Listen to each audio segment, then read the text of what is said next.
This is the DallasCowboys.com Draft Show.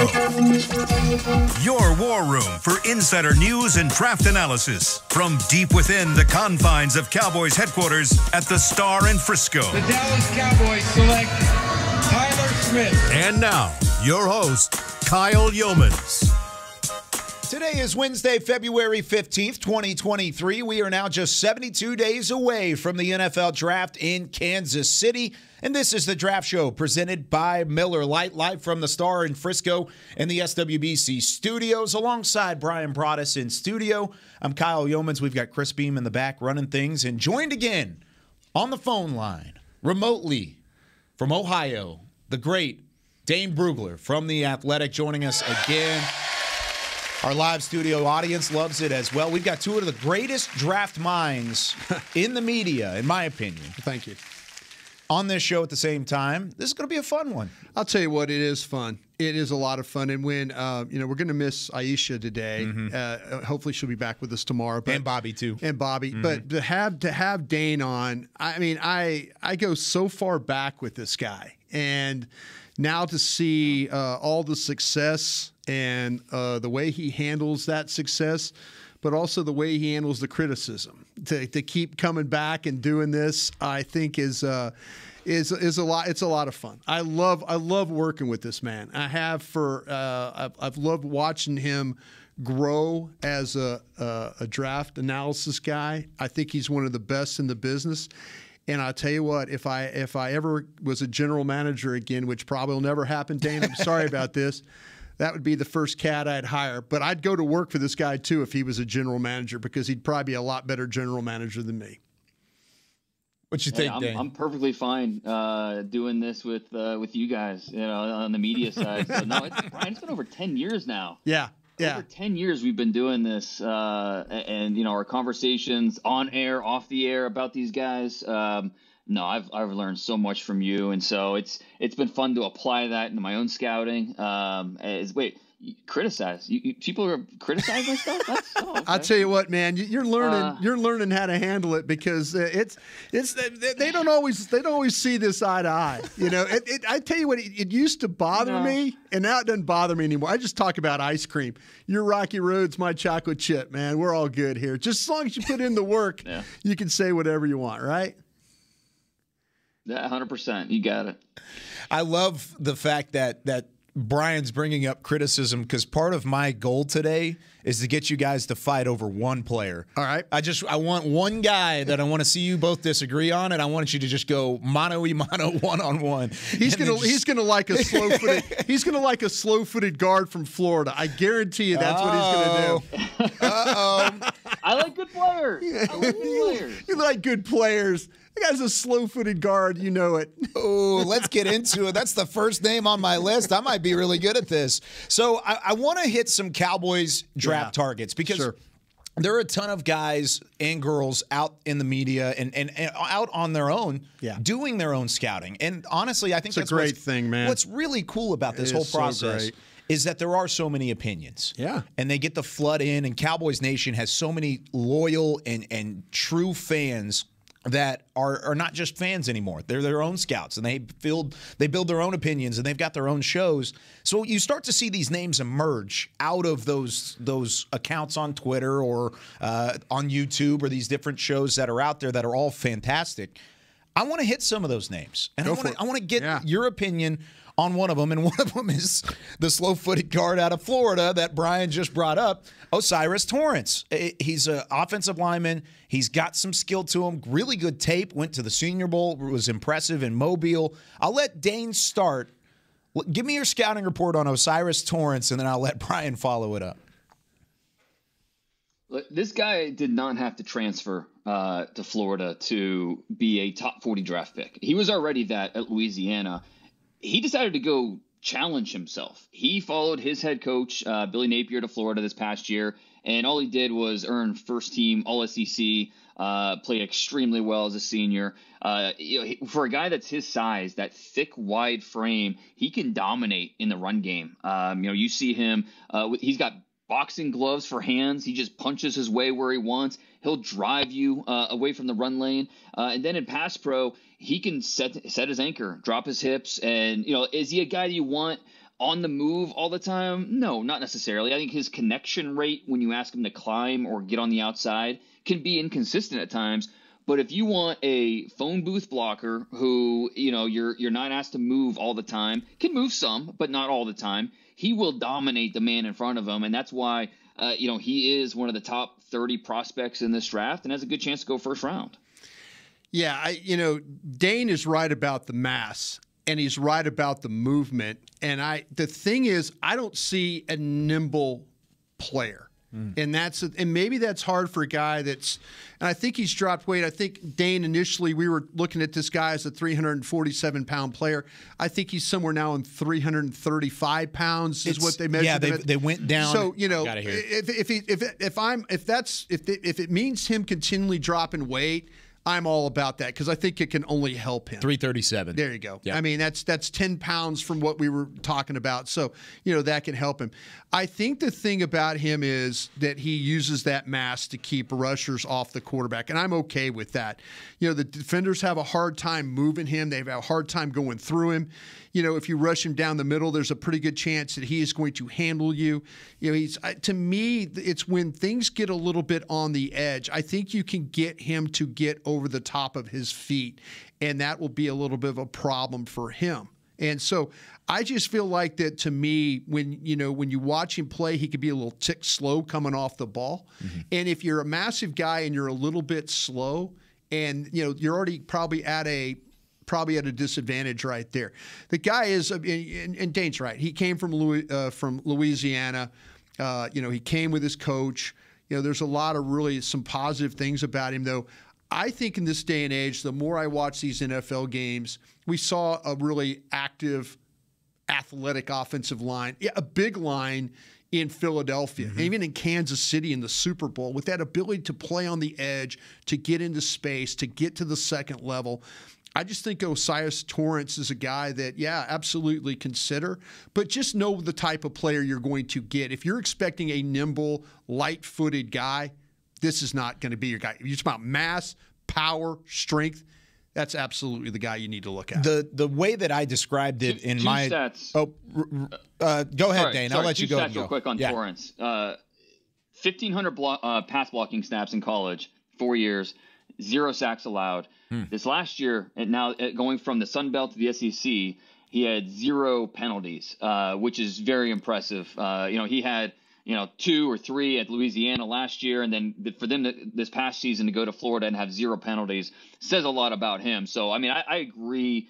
For the most part, I think, Bryan and I see the player very similar. I'm just a little more optimistic about his fit at the next level. And, I mean, he's a plug-and-play starter in my mind. First round strength is what I had. First round strength, third round movement, because I'm right there with you. I think he has limitations in movement and pulling and even in pass protection sometimes, which if you're in a phone booth as a guard, you're going to be okay for the most part. The penalties thing there is interesting because when I watch this guy, I see a bigger Tyler Smith where there's footwork problems, but the strength is there. And if you, of course, watched the show last year, we weren't very high on Tyler Smith until we really got to know who he was and where he was going to end up playing with this team. I'm worried about having multiple guys like that, like pairing Tyler Smith with a guy like Osiris Torrance. If Smith's going to be your left tackle and then Torrance is expected to be your left guard, then you have 2 slow-moving, big strength guys. Is that going to limit what you could do up front? Well, let me ask you this question real quick, Dane. Am I over analyzing the movement part of it? I mean, because you're talking about a phone booth player. To me, that's kind of a limited.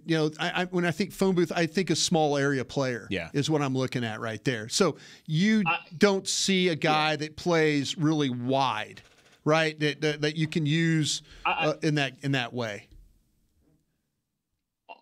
Completely honest, I do think it's a disservice to use the word slow with him. Okay. I think, for me, I used the word average. I think as a puller out in space, he's a very average mover. And so I think if you're not asking him to do it every snap, but he can do it. And I think that he can do it, enough to, he's not going to hurt you. Now, if you are an offensive line, an offense that wants to be on the move all the time, he's probably not a fit for you. But if you're on the move some of the time, I think he can handle it. I don't think he's slow. I think he's just, his movement skills are more average than above average. So then you could throw that into the mix. That's fair, because to me, like I said, I just look at these offensive lines that play now. I don't think this guy's for everybody. I really, really don't. There's some teams that like to bully you up front, and that's the type of guy I think this guy is. I think he's a bully type of a player. We'll see with Mike Solari if you're the Cowboys. Yeah. And again, we try and be an all-service group here. If you're one of these guys or gals that are watching us and your team plays with athletic offensive linemen, like Dane's talking about, this is probably not your guy. I mean, a lot of space playing. But if you're a power team, power gap, all that, if you just want to like double team and push on guys and stuff like that, absolutely, this guy is probably somebody you need to look at. I can speak Brian, on the connections. You mentioned. Go, Dane. Sorry, you mentioned the Chiefs. Yeah. I don't think is Trey Smith at guard. Does he have that much more mobility than an Osiris Torrance? I don't think so. I mean, I do think that a guy like this can survive. I think, is he better for some schemes more than others? Yes, but I still think he could survive and be just fine in most offenses in the NFL. Yeah, I just would say, but the thing with me with Kansas City is that you do see second level blocks and stuff like that. That's just watching them play. I just feel like, though, to me that, you're not wrong about Smith. The thing I just think, if you're just interested in, like, okay, and the word phone booth tells me short area, small area. Yeah. And I think in this day and age, though, if you can control the down lineman, you can get backs through into the second level. So I don't think this is one of these huge things. I just think you have to know what you're getting with this player. If you think that he is going to be on the edge or on the second level a lot, I don't think that's his cup of tea. I really, really don't. So that's just kind of how I feel about this. It's probably one of the limitations that you have to have with taking a guy at 26. We talked about previously, you're going to have 20 first-round grades. So if Dane's sitting here telling you that at 26 you can grab a guy who is a plug-and-play starter right now but still has growth to go in his game, that might be exactly what they're thinking. And as I was saying a moment ago, based off of what I've heard across the building, they really like Torrance. Yeah, they like the strength. They like the fit. And you should. You absolutely should. I mean, all that. Just know what you're getting in the player. Just know what you're getting in the player right there, because like I say, I think there's things that you're going to have to. There's some things he's going to struggle with, but there's going to be some things you're going to absolutely love with, like say, the size, the power, the mass. Those are all things. Dane, real quick, do you have him like is he one of a first round grade for you, or is he more like player 30 or 28, 29?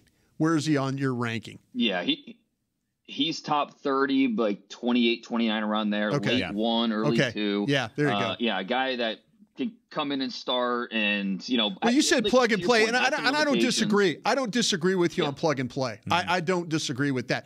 Just know what you're getting in the player. Yeah. No, I mean, like I say, I have my preference of just, again, watching some of these offensive line play and just how these teams are able to just affect defenses in the running game by getting guys. They secure down linemen, and now they're getting guys up on the second level. That's how, but you got a guy like this. Him, Brian? I would say that, to me, that he is more like, I would have him more in the bottom, like 35 to 38 is where I would have him right there. Right now, I've got him at 34. We're not too far off. Yeah. I think that's the thing, though, is across the board, Dallas tends to value the unteachable traits when they go with these first-round linemen. Is it more teachable to teach that strength or to teach the footwork and the movement? Well, if he keeps losing weight, that's easier to maneuver. If all of a sudden he's down to when we get him to camp and he's a 330. Yeah, he's a 325-pound guy. That is a huge difference from what he was playing at. Yeah, he was at 345. So yeah, I mean then if he gets down to that 325 or 323, whatever weight, he's going to be more like what Dane's talking about than what I'm talking about. Ooh, and that kind of sounds fun. Yeah. I like that one a little bit better. All right, moving into the secondary real quickly. This is Deonte Banks, Maryland corner. You talk about the size and the length and the physicality that he has. Kind of fits that Dan Quinn mold a little bit, Brian. What have you seen from him? I'll tell you what, man. And again, I'm working on a height, and tell me if I'm wrong about this. 6 foot 207. Yep. And the first line I said out of this thing, Brugler, was ideal size for a corner. I love the physical side this guy has to his game. He's comfortable when it's coming to play in his style, that type of thing. I mean, he loves that. He's not afraid to come forward. He's not afraid to tackle. That's a big thing with me nowadays. I think you give up so many of these in the secondary. If you cannot tackle, I can't play with you. I mean, there's so many big plays in these games. I got to have a physical player. I love how he sticks his nose in the action. I think he's a sticky man player. He's got some feel for how to position himself. He can pin receivers near the sidelines, the movement, the recovery. This guy's just not going to give an inch when he plays technique. I find a guy who can locate the football. He's not late getting his head around. There's a lot of really good things that I like about this kid, but the physical aspects or the traits of him, I think I like about him the most. I think the way I described him in my report was he's a cover and clobber corner. That's there what you he go. is. And Yeah. he's you like the size, but he has the speed. He's got rangy speed. Like you said, he likes to get physical, and not just in the run game, but up and down the field with route runners. I really like him at the top of routes. A lot of guys, Keely Ringo, you could run him off the top of a route every single time. If just come back every time. But with a guy like Deonte Banks, you throw in the Ohio State tape, you see him covering Marvin Harrison Jr., who's going to be a top 5-7 pick next year, and he's playing with him at the top of routes. He's doing a really nice job sinking, using his footwork, anticipating what's coming based off of what the route is, the route runner, based on what the offense is doing, the alignment. So there's a lot to Deonte Banks, and trust me, I put him in my first round mock, back in November, and I got some pushback on that. Don't move him. Banks. Don't move him. You got him right. No, you got him right. You did. You got him right. I think he's legit NFL star. And I think the key for him is when he struggled, it's when he didn't trust his technique. When he it just fell apart a little bit. When he trusts his technique, he's an NFL starter all day. And so it's just a matter of consistency for him. And this is a fun corner class, right? You've got Christian Gonzalez is my top guy. And then, we talk about Joey Porter Jr. and talk about – that would be my top guy. Really like Devon Witherspoon from Illinois. But Deonte Banks, he's right there in the top 5-6 corners in this class. He's a really good player. How would you have him or Cam Smith from South Carolina? How would you? I struggle with I've Smith, got them touching right now. now. He's tough because he freelances way too much for me. It kind of reminds me of J.C. Horn. Maybe it's just the uniforms, that South Carolina uniform. Yeah. But the way he freelances, the hands-on approach. There's a few off-field stuff he needs to work out too. But in my top 100 that I came out with on The Athletic yesterday, he was number 51 overall for me. And Banks was right around 30. So I've got a decent, almost a full round difference between the two. I'll tell you what, I think you got the catch right. I really do. I thought that Smith was a little bit more of a guesser than when you watched him play. I like the fact that he could play slot and he could play on the outside.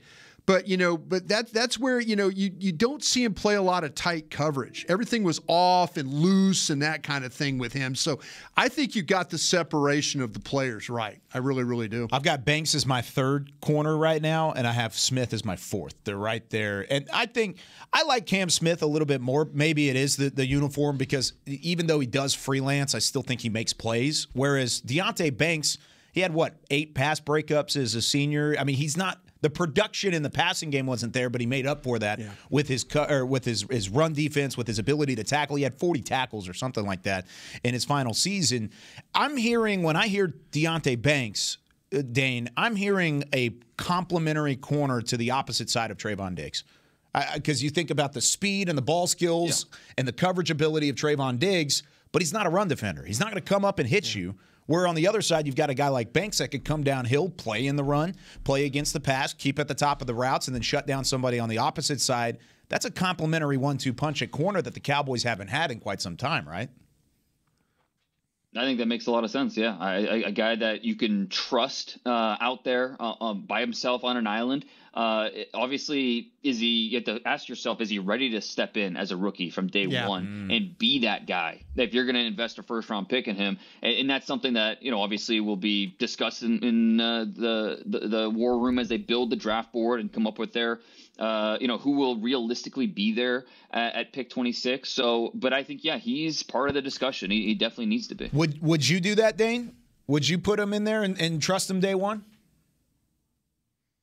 I think he has that ability, sure. I mean, I think that you draft him believing that he can do it, and obviously you go to training camp hoping that's how it plays out. But you trust training camp, and that's how you try not to predict too much, because that's what training camp's for, to figure all that out. But it's if you're drafting him where you're drafting him in the first round, I think you're doing so with the assumption that he's going to be at least competing for starter level snaps very early in his rookie contract. Hey, Dane, real quick on the Porter thing. Every mock draft, and I guess you guys have probably muted me by now because of all the mock draft questions that I answer.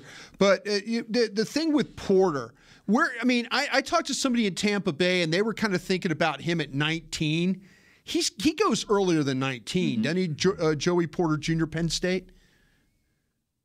Yeah, I think probably so. I think he's probably in that 5 to 15 range. There you go. Okay, you answered a lot of questions. Early guess. But I mean, you think about it. Are we going to have 4 quarterbacks go in the top 12, 15? Yeah. I think that if that happens, that's going to push guys back maybe a little bit. This is now I think corner is obviously a premium position in today's NFL. So, tackles, edge rushers, corners, these guys are going to go pretty early. And I think Joey Porter, there's too much there for him to fall I totally agree. Too far. And yeah, and look, the aggressiveness is a double-edged sword. He'll make early contact. He'll, get himself in trouble at times. But, I mean, he's long, he's physical, he's athletic.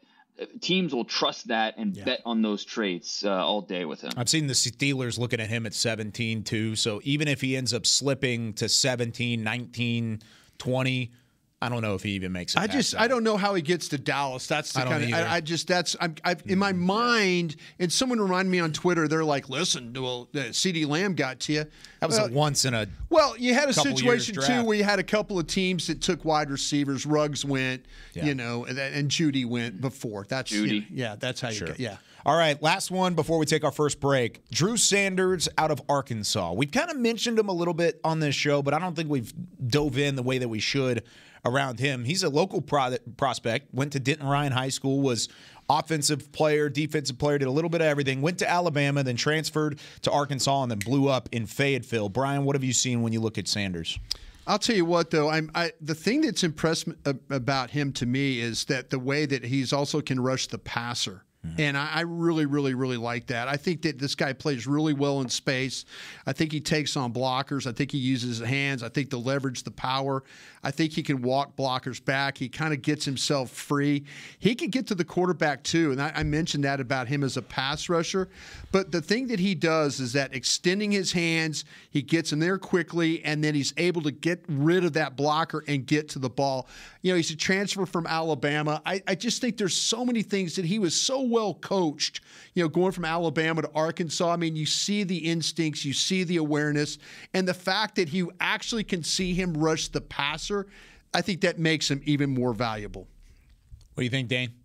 Yeah, he's long, he's lean, he's athletic, and he's cunning. And you see that as off the ball, and you see it as an edge rusher where he has instincts in both areas where he can make plays. Above all, you want guys that can make plays at this position, right? Okay, well, he's only the second FBS player since 2000 to have at least 95 tackles, at least 12 tackles for loss, at least 8 sacks, at least 3 forced fumbles, and at least 1 interception. The only other guy to do that in college football the last 25 years is Khalil Mack. Wow. So this guy, if you want someone that will make plays, this guy did it. He filled the stat sheet this past year at Arkansas, and it reflects on tape as well with the movement skills. And position-wise, he's almost like a do-everything front seven defender, where, you want him to blitz, he can give you that. You want him to drop in coverage, he does some nice things there. I still think there's some things he's working out in terms of taking on blocks, and there's some things, because he played a lot of offense in high school, grew up in Oregon. His dad's a high school coach, so he's been preparing this for a long time. He's the type of guy that's been watching his nutrition since he was 10 years old, waiting for this moment. So this is someone that is you're getting a pro. I think we'll hear a lot of Leighton Vander Esch comparisons as we get closer to a player like this. But he's a guy I want to see cut down on the missed tackles, and I think his best football is ahead of him. He's more athletic than LVE, right, Dane? He's just a little bit more slender, moves better from a standpoint, but probably, yeah. I think at least he stuck out from the early days. I did a lot of high school football work back in the day. When he was at Denton Ryan, like you said, preparing since he was a kid to be this guy, he was a man playing amongst boys. He was one of those guys you knew would go to Alabama, have some success. It didn't happen in Tuscaloosa. It happened in Fayetteville, but goodness, he was all over the field for the Razorbacks this past year. All right, let's take our first break. When we come back, it's time for some Twitter on the 20. We've got 4 questions that we're going to try and get to. When we come back, more Draft Show right after this. Hey Cowboys fans, if you're looking for a full-time or part-time job, check out Liberty Tax, proud partner of the Dallas Cowboys. If you've got tax experience and want to help your community with their finances, you're the perfect candidate. No tax experience? We also offer in-person tax school courses locally. Liberty Tax has 79 locations across DFW and 2,300 offices nationwide. Learn more about our job opportunities at libertytax.com/hiring or call your local Liberty Tax office today. Craving something flavorful? Replace that bloated burrito feeling with Smoothie King's new Power Meal Smoothies. With 3 delicious flavors like cinnamon banana, blueberry raspberry, and spinach pineapple, you can fill up on flavor, not calories. Each meal replacement smoothie is packed with 20 grams of protein, 7 grams of fiber, and 23 vitamins and minerals, all under 350 calories with 0 grams of added sugar. So next time you want something flavorful, swap fast food for a Power Meal Smoothie. Order today on the Smoothie King app. Smoothie King, the official smoothie of the Dallas Cowboys. I'm Darren Woodson, former Dallas Cowboy player and Super Bowl champion. When I played in the NFL at a high level, I relied on my vision to see the field. As I started getting older, I noticed my vision wasn't as good, and I was getting frustrated from wearing my glasses all day. I went to Laser Care Eye Center, and Dr. G talked about all the options. Thanks to technology and Laser Care Eye Center, I can see near, far, and between. Don't fumble your vision any longer. Visit them at dfweyes.com and tell them Darren sent you. They got me back on my game. What do you call a group of grown men and women with their faces painted silver and blue who get together every week to share a 3-hour-long ritual of jumping, singing, and toasting Miller Lite in 10-gallon hats while yelling, "How about them Cowboys?" You call it Miller Time in Dallas. Here's to the Cowboys. Here's to the original light beer. It's Miller Time. Celebrate responsibly. 2021 Miller Brewing Company, Fort Worth, Texas.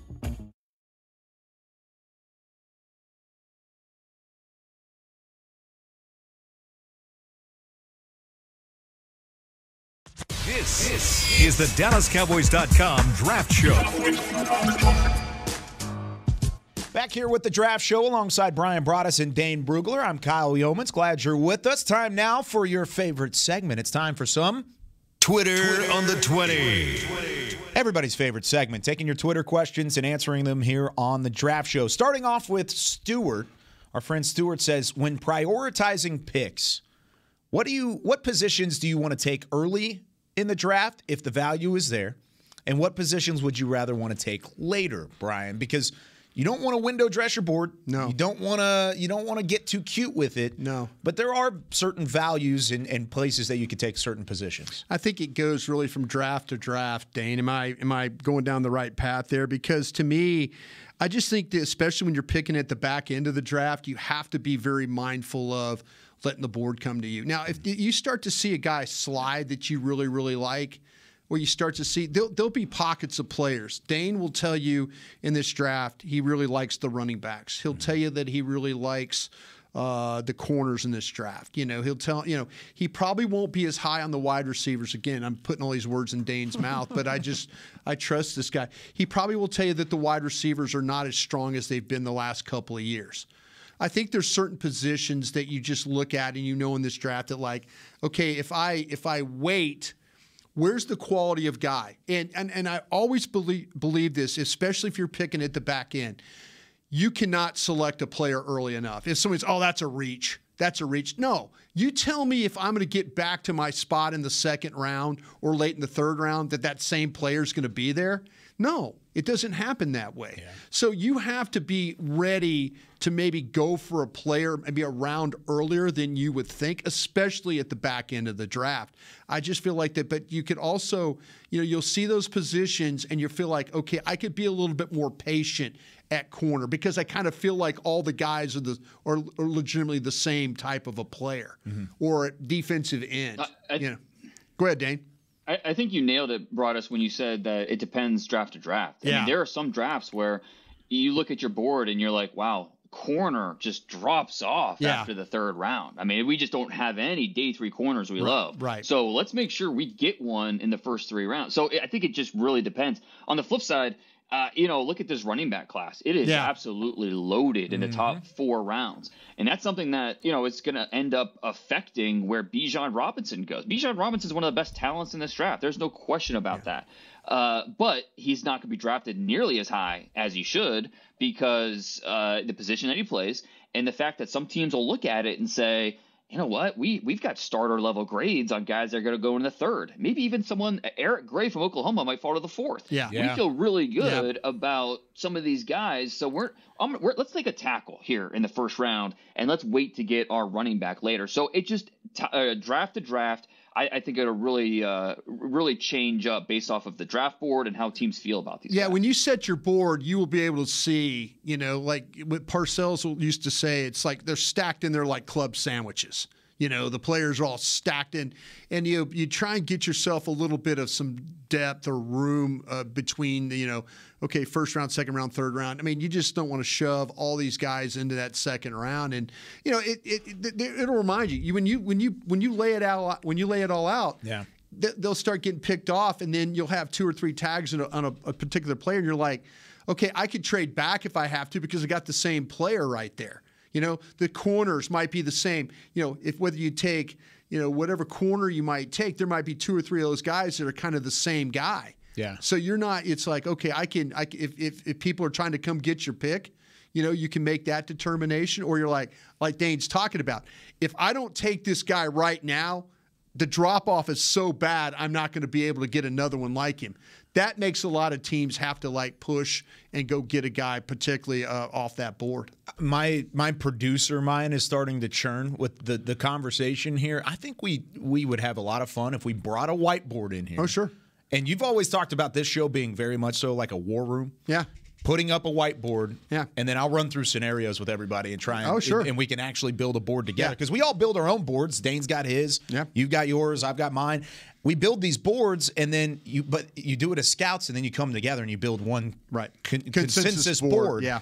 So that might be something we look at on the horizon. I kind of like that idea. All right, Charlie asks, who are some of the possible guard prospects that the Cowboys can look at in rounds 1 through 4. We already hit Osiris Torrance in the first part of the show. If you missed it, you can rewind and go listen to that one. He's one of the ones in the first round. But are there any other guard prospects in this draft that excites you, Dane, when it comes to the Cowboys and where they're picking, whether it's in the first round of 26, second round of 59, or so on and so forth? Yeah, sure. I think this is a pretty decent guard group in that range. Big fan of Cody Mock from North Dakota State. Whether you play him guard, center, I think he can do it. Former walk-on at tight end is obviously built up his strength and his frame, but the movement skills, the tenacity that he brings, just going down to the Senior Bowl and him just, where do you want me to play? Left guard? Yeah. Okay, never played there. Let's go. That's how he attacks it. And I think that there will be a little bit of a learning curve for him, going from the FCS to the NFL. I mean, obviously, it's a big talent jump. And then changing positions. He was a left tackle in college. And so there will be a learning curve and some road bumps for him. But I think in the long run, you will be happy that you drafted Cody Mock, probably somewhere in the second round. And then, Steve Avila from TCU is, I'll be interested to hear Bryan's thoughts. If Bryan thinks of him kind of in the same vein as Osiris Torrance in terms of not being the best mover, but you want him to win confined spaces. Yeah. He could do that. One more name I wanted to mention, once you get into the third round and then maybe even to the fourth, Nick Saldiveri from Old Dominion. He's another name to keep on the radar. Tackle in college, probably a guard in the NFL. I think he had a nice week down there at the Senior Bowl, and I think he's put himself in that third, fourth round range now. Yeah, when I ask you this, Dane, how about Jordan McFadden from Clemson? And the thing that kind of worries me a little bit about him is being 6'2". Was that his measurement? Is that what he is? Because working again off the 6'2", 305, he was a starting left tackle at Clemson. And you're kind of right about Avila, by the way, from TCU. That kind of that same. To me, though, the further he has to go, the harder it is for him to block. That's kind of what I was kind of thinking about with him. But I was also, looking at this, like I say, I was looking, there's McClendon from Georgia, who I think is 6'4", 300 pounds, again, what I'm working off of right there. More of an athlete, more of a longer guy, long limb, thin build kind of a guy, initial quickness. Struggles a little bit with the sustain and the balance a little bit, but I like McFadden. I don't like the fact that he's 6'2", though. That's kind of an issue for me. Or am I seeing a guy that it was just rare to watch him put his hand on the ground, but the pass set, the balance, it was like, you've seen him get jerked out of his stance a little bit, but does he have the length to keep defenders off him? I just feel like that kind of like that to me, there's like that fit and run with his guy. The guards that I've got through so far on this board, I'm a little bit nervous about. I'm not sitting there jumping up and down. And maybe the best one that we talked about was Torrance, if you're going to go that route, because the other ones, I think they all kind of have their warts to their game. I think that's fair with McFadden because he's, like you said, he's a left tackle who would be making a transition down to guard. 6'2" doesn't bother me as much at guard because I think he has decent length to him. He has almost 34-inch arms, which, a little disproportionate to his height. But you get him with that length, and he can quick win, I think, inside a guard. So now McFadden didn't make my top 100. He was probably one of the top 10, 15 guys that just missed. So we're still talking about a third, fourth round guy. But in that mix, obviously they're in that range for a reason and not in the first two rounds. And so with a guy like McFadden, you're sacrificing a little bit. One other name to mention, McClendon Curtis from Chattanooga, who had a really good week at the Senior Bowl. I think he did make my top 100. He would be a possible third round option. I think he needs a little more work than some of these other guys we've been talking about, though.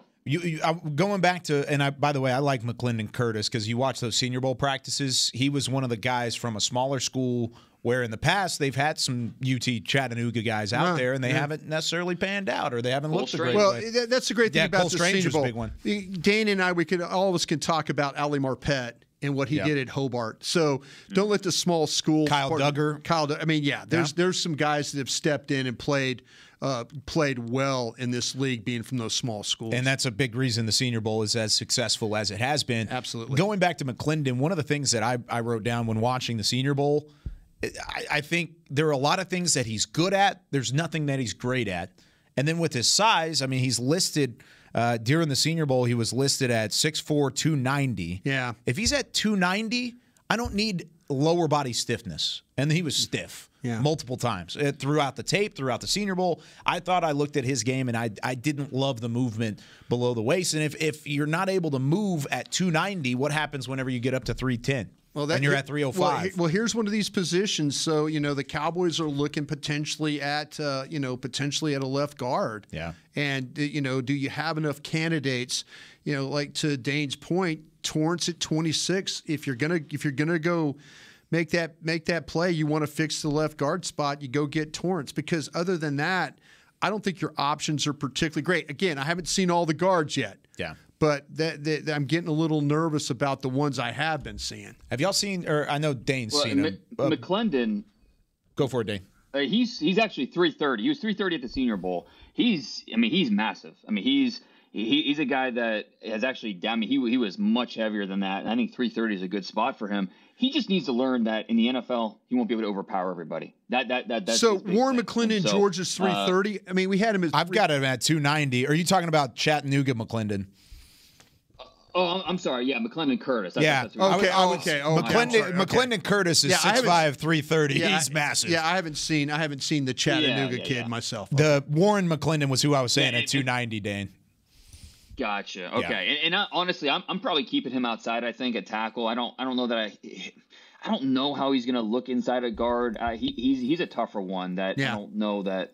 I don't think I have him totally figured out yet. So Warren McClendon, just so the listeners can get it straight, Warren McClendon out of Georgia, a tackle moving the guard, 6'4", 290, and then outside Chattanooga, McClendon Curtis. So they're both McClendons, one last name, one first name, and he's massive. He is absolutely massive. All right, I had multiple people ask me about Deuce Vaughn. The Deuce is loose. The running back from Kansas State. Electrifying athlete. Of course, he's related to Chris Vaughn, who's in the scouting department here with the Cowboys. Based off of what you've seen, are you impressed with what Deuce Vaughn could bring as like a mid-round prospect at running back and somebody who could bring some electrifying aspects? You got that one, Dane? Because I have got down through. I'm down through Tank Bigsby is who I've got down to. So I got 6 of these runners done. As a mid-round guy, I think absolutely. I mean, I don't think he's someone like I didn't consider him for my top 100. Mm-hmm. I think he's just the lack of size is tough at that position, and it's not. He's one of these guys he's very built already. Like he's already filled out his frame. He's not someone that's going to add 10 pounds. It'll be interesting to see exactly what he is weight-wise at the combine. But and you see it. There were times where, as an inside runner, as soon as he meets a little bit of resistance, I mean, he's getting stalled out. Mm-hmm. And so he doesn't necessarily have a ton of that inside power. But you get him out in space, and, you look at what Boston Scott is for the Eagles. I think he can be that type of offensive playmaker where you get the ball in his hands in space. He will juke you out of your shoes. He's got a little bit of juice to him, so he can make those pursuit angles be a little tough. So, Deuce Vaughn, if we're talking about the right value, which for me is like when we get to the 5th round, I'd love to add Deuce Vaughn to my roster. I just don't think he's necessarily a guy we're talking about the top 100 pick. Yeah, I had him as a 5th round. Dane, early grade. Real quick, and just you can answer this quick, I hope. How close is Bijan Robinson, Texas, and Jamar Gibbs from Alabama to you? Is that like 1-2 on your board for running backs? Yeah, they're the easy 1-2 for me. I think that I have Bijan at like 6 overall and Jahmyr Gibbs at like 21 or something. Okay, but there's like 15 a spots. Okay, but skill wise, they're a little different too. Okay. Yeah, talent wise, I think they're both legit first round talents in my opinion. Yeah. I think Bijan gives you a little more power. Obviously, sure. I mean, he can break tackles in more ways. Jahmyr, and they're both very good pass catchers. Yeah. Jahmyr Gibbs is a little more sudden than Bijan. And so it's a trade-off. You want the guy that's more power and more of a workhorse. You want a guy like Jahmyr Gibbs who is more sudden, but he's also probably not going to have as many carries in that body as Bijan Robinson gives you. What did you like about Gibbs when you watched him? Me? Yeah. It was clear when you watched like the Texas game, when they were playing, and Texas did a good job up front. I felt like handling what Alabama was trying to do. But Dane's right. When it came down to like the toughness aspect of it, and him having to, the vision, the ability to slash. I mean, he kind of has got a feel for how those blocks develop, and then he's to the hole, through the hole. He's got quick feet. He's shifty. He's a burst. He's got an extra gear. I felt like. like. You can see him separate from defenders. The start-stop quickness, I think, is the power. I mean, he'll line up all over the place and play for you. I mean, you can use him as a receiver. He catches the ball. He doesn't fight it, the soft hands. There's a lot. I mean, there's a lot to like about this kid. I was just curious with Dane because we all talk about Robinson. I think a really good consolation prize if you don't get Robinson would be Gibbs. I think Gibbs is going to be a star. I really, really do. Mm-hmm. I agree with you. I think he's that type of talent, and he's not that body type. He was listed right around 200 pounds, and so it'll be interesting at the combine. Is he 205, 206? What is he? I think if you took Alvin Kamara and Chris Johnson and combined them, it would look something similar to Jahmyr Gibbs. He is that, and I know these two running backs I'm talking about are legit dudes. So I understand this is high praise, but I'm with you, Brian. He is a potential star at the next level. You have to understand, and this goes back, we talk about with Osiris Torrance. Understand what type of player he is, so you use him the right way. In 3 years in college, he only had 2 touchdowns on goal-to-go situations. You're not going to use him in some of those short yardage things, or at least as an up-the-gut runner. You want him in space. You want him. I think something that I included in my report on him, and this goes along with what you said, Brian. He is an offensive lineman's best friend as a runner. Yeah. Because he is so good at pressing, understanding what is, the patience. He's not going to run up the back of his blockers. He understands what the run design is. He understands when to hit it and when it anticipates those openings. And he has the start-stop footwork to boom, go. And he's through the hole as soon as it opens. So, I'm with you. He's a star. We're watching some highlights of him right now on the video side of things, and there's two Drew straight Sanders plays. Drew Sanders needs to make that play. Yeah, they're going up against Arkansas on back-to-back plays, or at least on the highlight reel, and he's bursting through the hole. He's got that vision. He's very patient. He's a lateral mover, and then, boom, he hits it. You know what's funny, guys? Like, when I first started scouting in 1992, like, Robinson and Gibbs would have been top 10 plays. Yeah. And now it's going to be the conversation that's going to tear everybody apart. Exactly. You're going to have half and half, and you're going to have somebody saying, don't ever take a running back in the first round, then another half that's going to say, well, they're going to be a star. All right, real quickly, last question. Let's try and blow through this real fast. What are some DB names that could fit the Dan Quinn mold? We talked a little bit earlier about Banks from Maryland. Are there anybody else out there, Dane, that could maybe be in that conversation? Well, obviously, we're talking about length. We're talking about bigger guys. And, Keely Ringo, is he a guy that you think, maybe there'd be interest there? Because Keely Ringo is just a freak at 6'2", 215. The size that he brings, could he move to safety? There's questions there. And then once you get into, day 2 and day 3 and some of those, and that's what we saw them do 2 years ago with some of those corners they drafted in the second and third round. A guy like Eli Ricks, Brian, I know you know Eli Ricks from his LSU days, how good he was as a freshman. Now, sophomore year he was hurt, junior year he transfers to Alabama and struggled to get on the field. But this guy is a talent. And when we talk about the discount sticker, he's got that on him in third, fourth round. Eli Ricks, maybe he's that reclamation project that Dan Quinn could be looking for. I'll tell you what, you're talking about day 2, day 3 kind of guys. That Tariq Stevens from Miami is one that you look at him, 6'1", 214 pounds. That's what I was working off right there. I'll give you another one too. Free safety, Antonio Johnson, 6'3", 195 pounds. Physically looks every bit. Would you grade him? I tell you what, I love this kid. I really, really do love this kid. I mean, third round? Second round kind of guy for me, because I think there's some times where you talk about the tackling, and I feel like that, I'd like to see him wrap up a little bit better on some of this stuff. But, man, he is a really good player in space. I love how he throws his body around.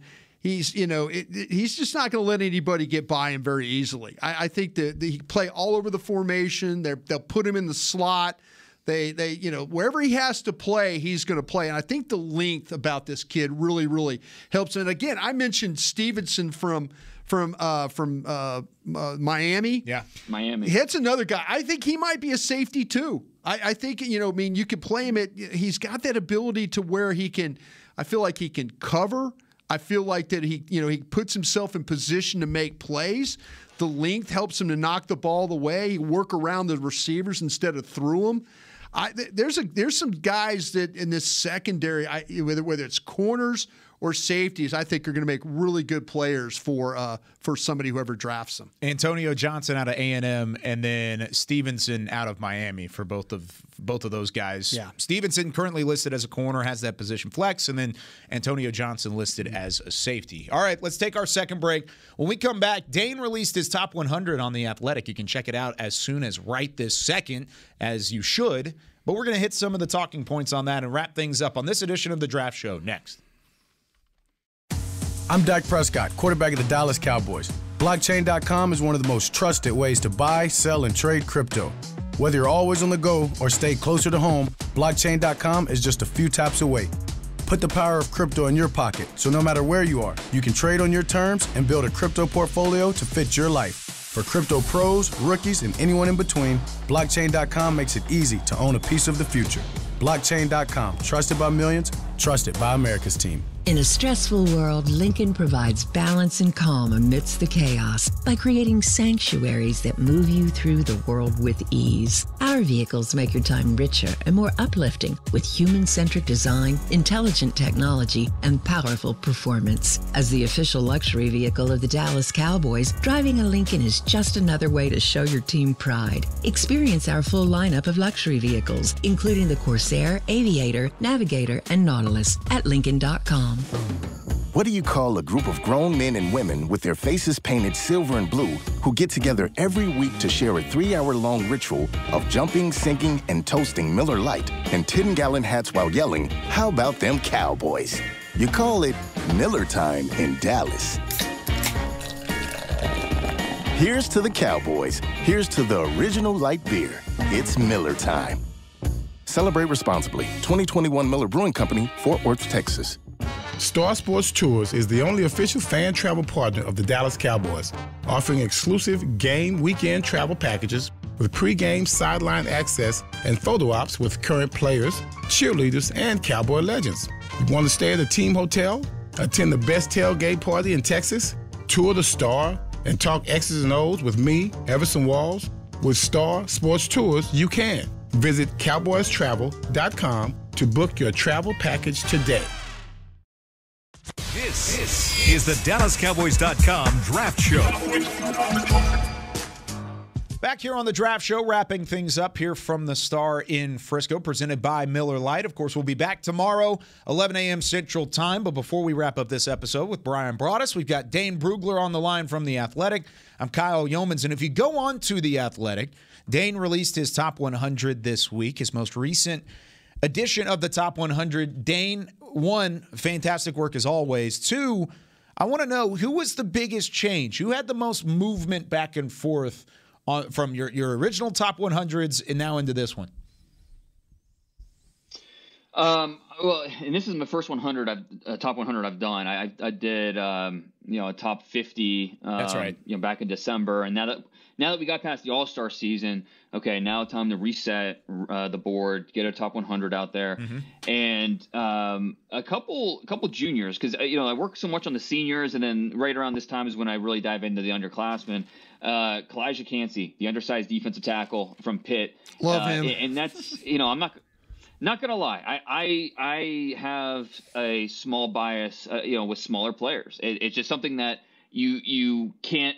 I'm human, you can't get that out of your mind. There's smaller players that worries you, but the more, and then so you go into watching tape and you make them overcome it with your eyes. And Kalijah Cansey was able to do that, where you don't love the size on paper, you don't overcome you worry about that lack of size at the next level.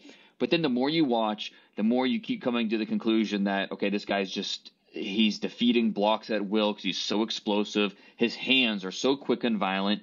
He is, talk about quick wins up and down his tape. He's able to do that. And I just didn't think the lack of size was that much of a deterrent on film that would stop me from drafting him somewhere in the top 40 picks. So Kalijah Cansey is really, really interesting. And he's one of the top defensive tackles this year. You like him a lot. I do. Brought him up. Yeah, I do. I brought him up as a player when last week when I was on with you guys. I mean, this school does have a history. It does. I mean, you can't But Dane's right. I mean, this guy is 6 foot. He's 275 pounds. You should everything about him. You should kill him on his lack of height. Mm-hmm. You should, and you can't because he's disruptive. This guy, I mean, he attacks gaps. He works the edges. He'll chase. I mean, he makes his share of plays. He's lateral quickness, redirect, everything you want. Push the pocket with power, the quickness with the moves and all that. He can win right off the jump. Go ahead. Back in the day, the old crusties like me and when we first started, 6 foot, 275, you wouldn't have drafted this kid, but you got to give him his due when you watch his tape. Really like what we've seen from him as well. Now, Dane, really quickly before we let you go and we get off of here, what is with all the tight ends? There's a lot of tight ends up in the top 40 of your top 100. Is this one of the better classes we've seen at that position recently? There's no doubt about it. And it's top heavy, and then it stretches. If you get Sam Laporta in the 3rd round, you're feeling really good about that tight end from Iowa. But talking about that top, I have 5 tight ends in my top 50, 4 in my top 30. And it'll depend on what you want. Michael Mayer is different than Darnell Washington, who's different than Dalton Kincaid, who's different than Luke Musgrave. If you're looking for the true inline guy who can work over the middle of the field and be a productive player for you there, the Mayer's your guy from Notre Dame. But if you're looking for the high upside of Darnell Washington, who can be a 6th offensive lineman and has upside as a pass catcher, well, then you're going to go that route. If you want maybe the best pure pass catcher at the group, Dalton Kincaid. And I think Luke Musgrave is maybe the best combination of those. So it really depends on your offense and what you're looking for. And that's team by team. Those 4 players, you will have a different order based off what that offense does, how they operate, and what type of specific role they're looking for. Where did you have Schoonmaker? Is it Schoonmaker? Is that how you say the name? Schoonmaker? Michigan. Yep. Number 100. He was a guy I'm telling you, I wanted to make sure he was in there. Yeah, and you're not wrong. You're not wrong. And by the way, when you look at this, I thought he was, for 248 pounds, that's kind of what the number I'm looking at him right now, 6'5", I thought this guy was a good blocker. I really, really do. I think that he catches the ball well, but the one thing about him is the way that he's able to play on his feet. I love the way that he's not getting thrown around. They use him. They run behind him. They use him as a point of attack blocker. He does it in a lot of different ways. Movement, motion. He's an athlete as a route runner. He can get up the field. He doesn't labor at all. He's smooth. I like him kind of as a guy that can do a lot of different things for you. They run the ball behind him. A lot of times these kind of athletic guys that go opposite, go away from him. Not this kid at all. Him and the Alabama kid, Latu. Yeah, Latu. Yeah, Latu. You need to check why he wears that big old knee brace on the left knee. But I'll tell you, there's another one of those guys I kind of liked if you're looking from those down the line guys.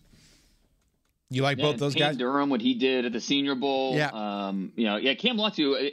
When Bryce Young was in trouble, he looked for Jahmyr Gibbs. If Jahmyr Gibbs wasn't out there, he was looking for Cam Latu. That's how that offense worked at Tuscaloosa. But you don't have to stop there. Tucker Kraft from South Dakota State is being slept on. He is, to me. He came in right at number 50. He's a mid-second round guy. Davis Allen from Clemson. There's a lot to like about him. Yeah. Brenton Strange from Penn State. Braden Willis from Oklahoma is a good player. So, this tight end class, it's going to be hard to pass on one of those 4 guys we talked about in that late first round. But if you do, there will be several other guys that you like in the 2nd, 3rd, 4th round. Lots of tight ends to keep an eye on, lots of prospects to keep an eye on. And if you want to keep an eye on all those guys, tune in to The Athletic with Dane Brugler and company. He does great work over there. And this won't be the last time we'll see Dane on the draft show this year, but we appreciate him filling in for Aisha and Bobby, who will hopefully be back tomorrow. But for Bryan Broaddus, Dane Brugler, Chris Beam in the back, I'm Kyle Yeoman saying so long from the draft show. We'll see you tomorrow, 11 a.m. Central Time, here from the Star in Frisco. This has been a production of DallasCowboys.com and the Dallas Cowboys Football Club. How about this, Cowboys? Yeah!